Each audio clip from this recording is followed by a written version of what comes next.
aya kasayan Allah nu teu dipentah heula eta nu leuwih loba. Aya kasayan Allah anu ku urang dipentah heula eta mah da saeutik. Dan nu teu dipentah mah leuwih loba tibatan nu dipentah. Sok urang sapopoe sapeuting jujur we osok ngahaja dina ati teh menta we kitu unggal detik unggal menit malah nu ku urang minang dipentah mah geuning nu murah hargana teh. Hayang naon? Hayang mobil Alphard murah hargana teh. Murah kumaha mahal bu ya? Murah. Ayeuna maneh bisa hitut. Osok hitut tara. Osok. Aya hayang teh lamun rek hitut. Nya aya. Hayang heula geus hayang kakara hitut tah ka hayang eta diijabah teh ku Allah. Diijabah ku Allah. Coba lamun hayang hitut ku Allah teu diijabah moal bisa hitut kabebeng maneh. Sanggup gitu? Mahal mana teh jeung Alphard bisa hitut teh? Tah kitu. Urang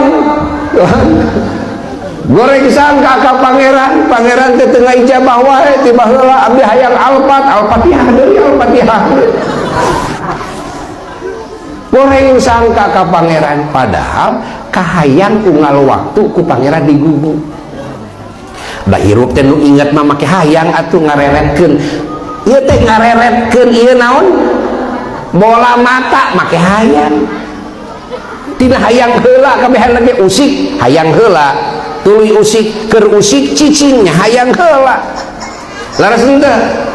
Keur jempe ngomong make naon? Nya hayang, keur ngomong jempe nya hayang jempe. Coba lamun kahayang urang unggal detik unggal menit ku Allah teu digugu kabeh atuh paeh urangna. Barang hayang mukakeun kelopak panon ieu dek beunta teu digugu ku pangeran hanteu kitu bisa. Ha, daek henteu. Hayang ngareretkeun, ngusikeun bola mata ka beulah katu rek ngareret gitu. Aya mah teu bisa muter masih bola mata teh daek henteu. Teu nya. Begitu hayang ngomong, aya mah teu bisa ngomong daek henteu. Begitu hayang usik urang teh mah teu bisa ngangkatkeun leungeun-leungeun acan daek henteu. Mahal mana cing? Jeung Alphard. Teu kitu. Tak gitu, tak bodoh teh gitu, bodoh ka pangeran, bodoh karena kehadean pangeran teh gitu.